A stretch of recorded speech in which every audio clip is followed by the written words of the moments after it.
Aurrera jarraitzen dugu Bilbo Hiria irratian eta Uriolan hauteskundeen jarraipena egiten eta gaurkoan Ana Viñals Elkarrekin Podemos Ezker Anitza Izquierda Unida Berdeak Ekuo Aliantza Berde koalizioko zerrendaburua dugu.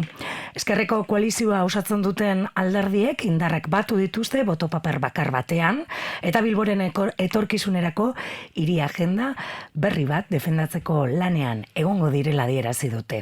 Ana Viñals, 1986an jaiotako santutxuarra dugu. Egunon. Egunon, eskerrik asko gonbidapenagatik. Nola doa kanpaina? Bueno, ondo, gaur 7. eguna, eta janekea poliki nabaritzen da, baina, nahiko ondo, auzokideekin elkartzen egunero, eta gero, edabideetan parte hartzen, elkarrizketa pilo bat, eztabaidak, eta, aukera paregabea, gure proiektua, partekatzeko, ditugun neurriak azaltzeko, eta, auzokidei konbentzitzen, maiatzaren 28an Elkarrekin Podemos boskatzeko. Aurreko legealdia lehenengoa izan zen, zuretzako, suposatzen dut asko ikasita zatozela ez, bigarren honetana, baina balorazio txiki bat ere eskatuko dizu. Bueno, egia da, errepikatzen dut, eta 4 urte hauetan asko ikasi dut, Bilboko auzoak hobeto ezagutzen ditut, eta ni indartsu sentitzen naiz. Eta, egiten dudan balorazioa kontuan izan da ezoiko mandatua izan dela pandemiagatik, gure partetik eta apaltasunez esan aldut lan ona egin dugula, 122 proposamen planteatu ditugu udalbatzarrean, gobernu udalari kontrol lana aplikatu diogu, eta gure partetik posik.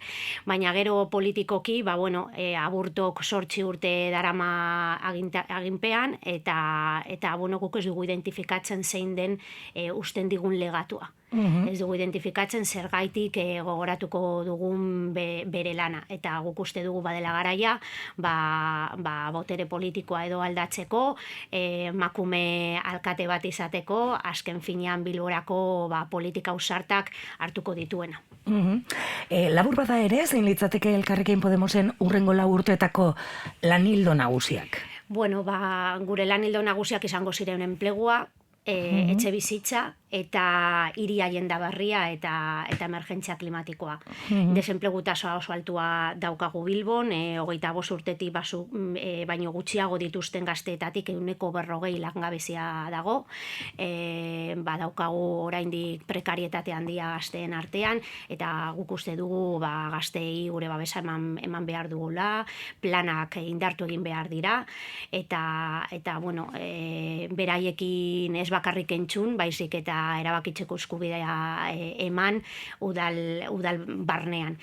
Gero etxe bizitzari dagokionez, Bilbon egoera dramatikoa da, 13.000 pertsona daude etxe bideko zerrendetan alokairuko etxe bizitzak itxaroten, eta orain justu Madrilen onartu egin da, atzo senatuan onartu egin zen etxe bizitza legea, topea jartzeko alokairuzko presioetarako, eta nik uste du legeak aplikatu egin behar direla, eta ni alkatesa izatekotan legeak aplikatuko ditugu. Eta gero, gu planteatzen dugu hiri agenda berria, eta azken finean behar dugu Bilbo hiri bezala, auzokideek zaintzen duen hiri bezala.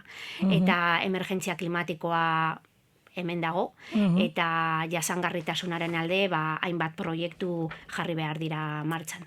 Lanilduak aipatu dituzu, gutxi gora bera ere horren inguruan berbein nahiko genuke, etxe bizitzaren gaia aipatu duzu, alokairua ere, nahiko altua da Bilbon, 700 euroko media diela jaularitzak, baina badakigu Bilbon askoz ere handiagoa dela, ez?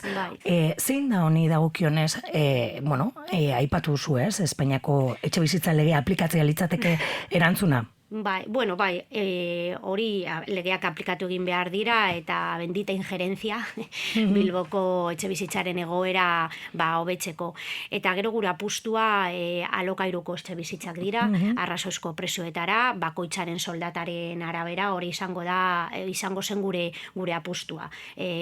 Alokairuko etxe bizitzen parkea indartzea. Eta gero euki behar dugu aurrekontuan ere hainbat etxe bizitzak utzik daudela Bilbon, 320 bankuetxe eta funts putren eskuetan daude, eta guk uste dugu etxe bizitzak utzik daudenak pasatu egin behar direla parke publikora ere. Espropiazioaren bitartez? Bai, espropiazioaren bitartez. Bueno, azkenean ez da espropiazioa, daukagu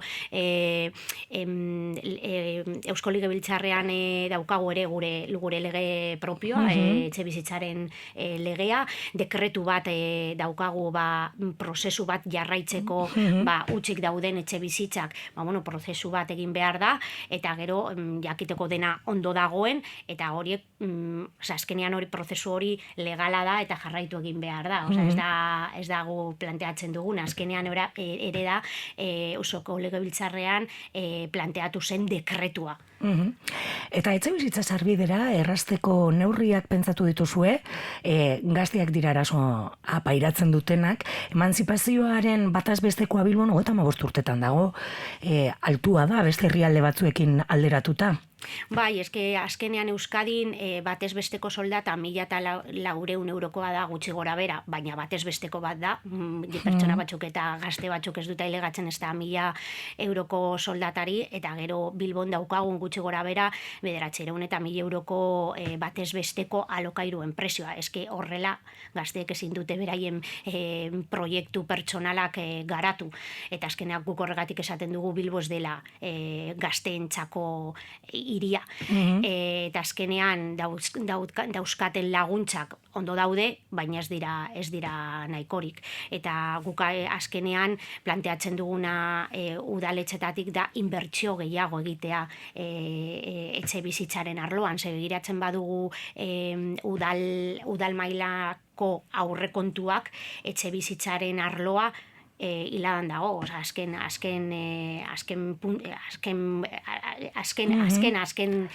arloa. Orduan inbertsiorik gabe, ezin dira etxe bizitza arloko politika ausartak aurrera eraman. Konpaina honetan entzun zaitugu behin baino gehiagotan aurrekontuetan eduki behar dela, indarra, aldatu ahal izateko.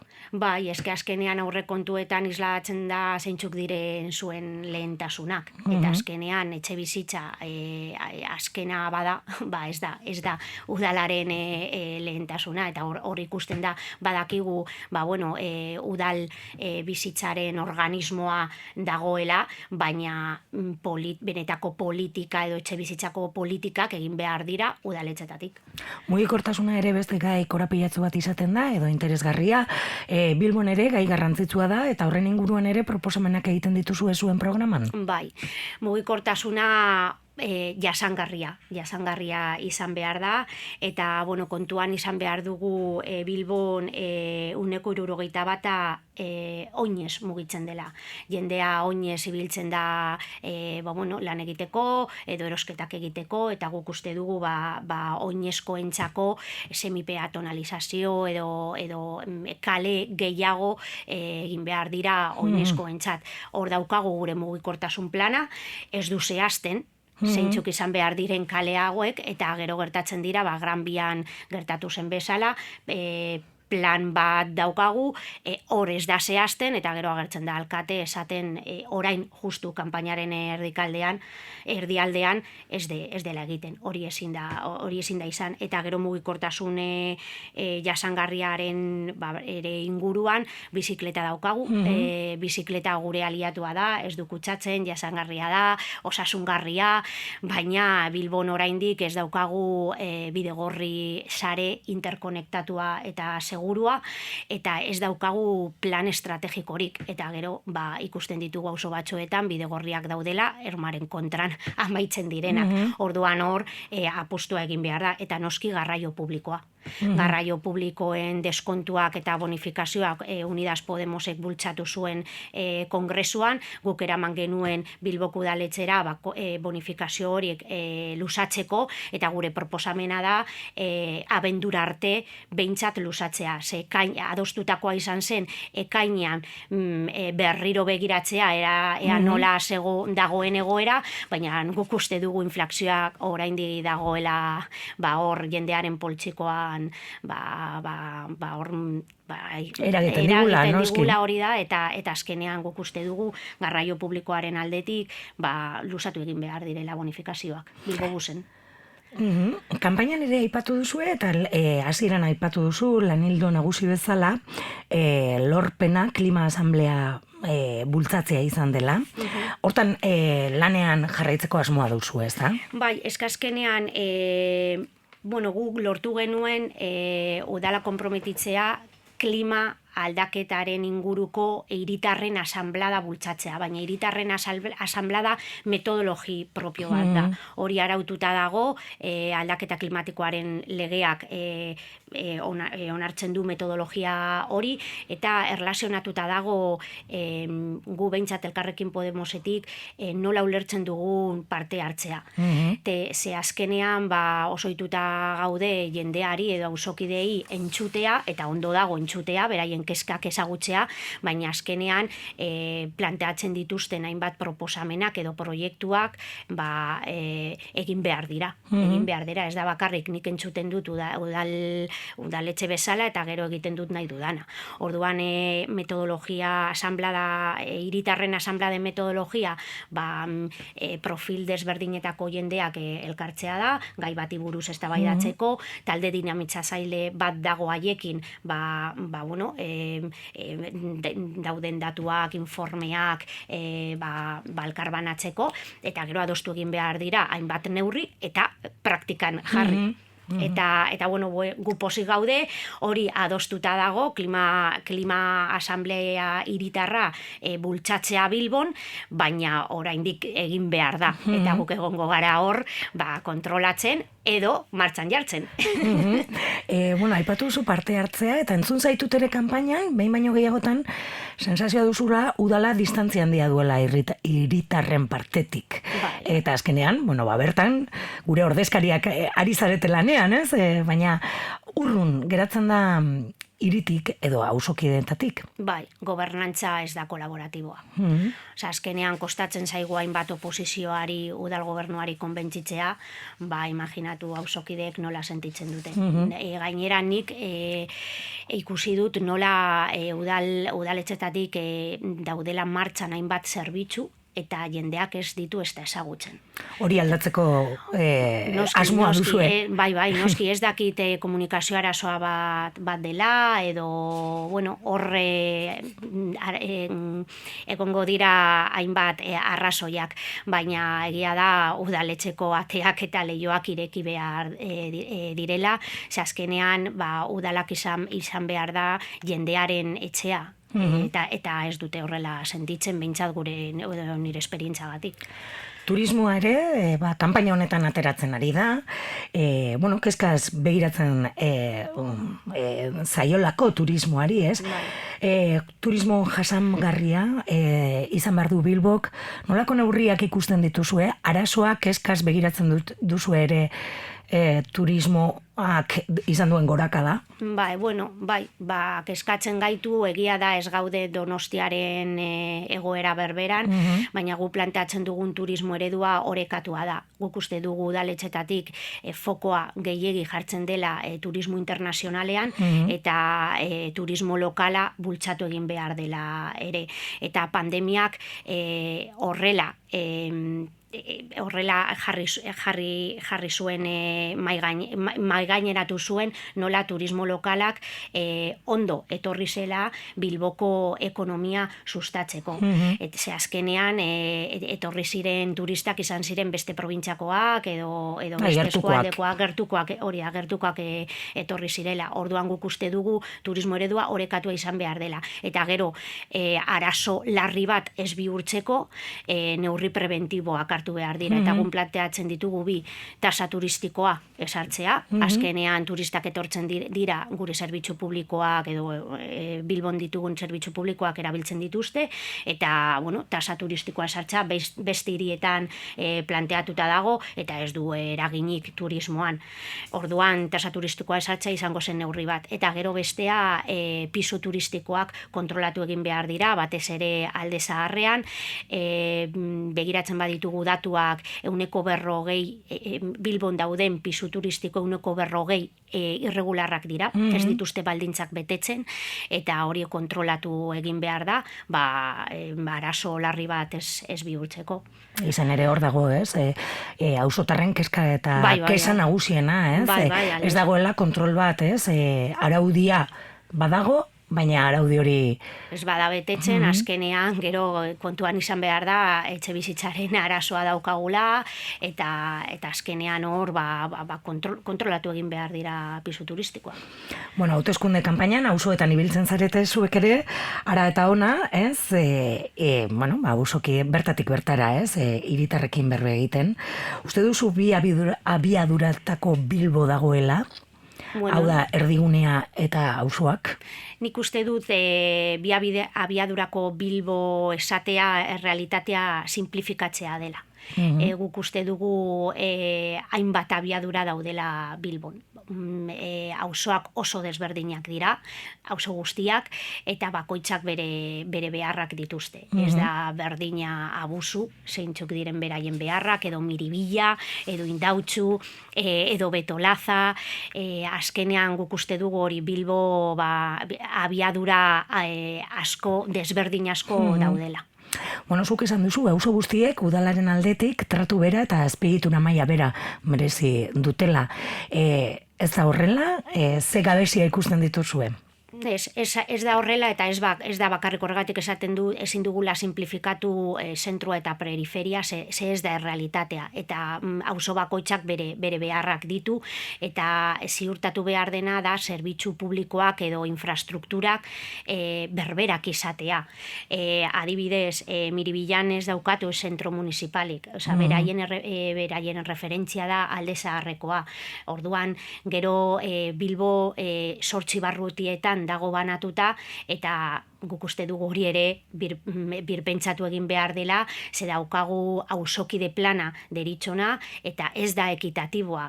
Barruti batzuk oso handiak dira, ez? Auzo bat baino gehiago hartzen dute bera baitan, ez? Bai, 5. barrutia, Alde Zaharrekoa, Abusu, San Francisco, Miribilla, realitatea guztiz desberdinak, eta gero ikusten dugu Abando, bakarrik bi auzo, Abando eta Indautxu. Eta barruti guztiei diru kopuru berbera. Eske hori ez da ekitatiboa. Orduan hori guzti aldatu egin behar da. Ze gero proiektu estrategikoak izan behar dira hirirako, eta guretzat hiria edo Bilbo auzo guztiak dira. Azken aldian, Zorrotzako auzoan kokatuta dauden bi enpresa iritzi publikoan, jomuan jarri dira, batetik Sader, Sader enpresa eta Profersa enpresen leku aldaketa auzoko eragile ezberdinek eskatu dute, auzotarrentzako kutsagarriak direlako, edo hori esaten da, zein da zuen ikuspuntua auzo hauen inguruan, enpresa hauen leku aldatze inguruan? Gu planteatu genuen udal batzarrean, badela garaia Sader eta Profersa Bilbotik ateratzeko. Ez dugu planteatzen enpresak ixtea, planteatzen dugu Sader eta Profersa enpresak mugitzea. Ezin dira hondakin arriskutsuak kudeatzen dituzten enpresak hiri baten erdigunean egotea. Eske ezin da. Orduan gu planteatzen dugu lehen egin behar diren tramiteak egitea Sader eta Profersa Zorrotzatik kanpo ateratzeko.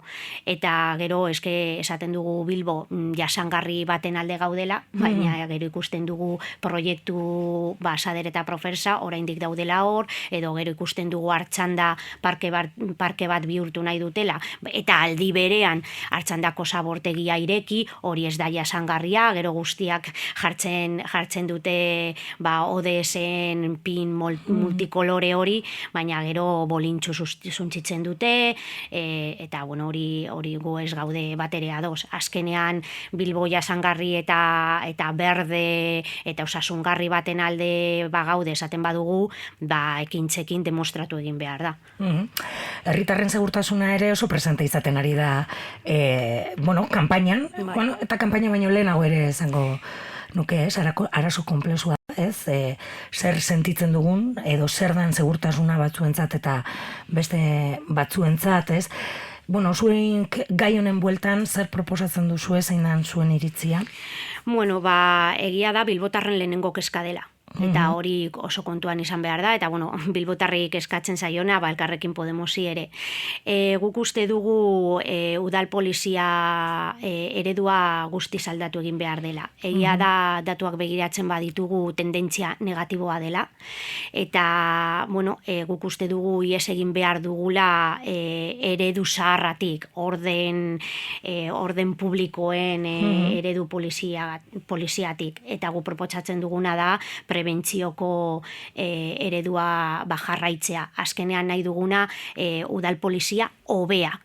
Eta udaltzaingoei eman behar diogu errekurtsoak eta formakuntza eta ere eman behar diogu denbora. Hau da, beraien rola aldatu egin behar da. Udaltzaingoek joaten direnean auzo batera, euke behar dute denbora kotxetik jeisteko, auzokideekin hitz egiteko, beraiekin hitz egiteko, beraien konfidantza lortzeko, dauden auzo horretan konbibentzia arazoak dauden edo ez ezagutzeko, eta azkenean udaltzaingoak egon behar da jendearen hurbil. Orduan guk uste dugu ies egin behar dugula hori eredu zahar hori orden publiko eta palo al delinkuente abortok esaten duen bezala, hori azkenean esatea ez du ezer konpontzen, eta egin behar dugula da segurtasun gisa, segurtasuna guk deitzen dugu horrela eredu baten alde, eta prebentzioan landu, ze azkenean delituak egonda, edo erasoak sexistak egonda, baina berandu goaz. Eta Bilbon gogoratu behar dugu ere, eraso matxistak 27% egin direla azken urtean. Eta hori ere oso larria da. Horre eragin beharko litzateke udaletik. Noski. Azkenean hori ere aurrekontuetan isladatu egin behar da,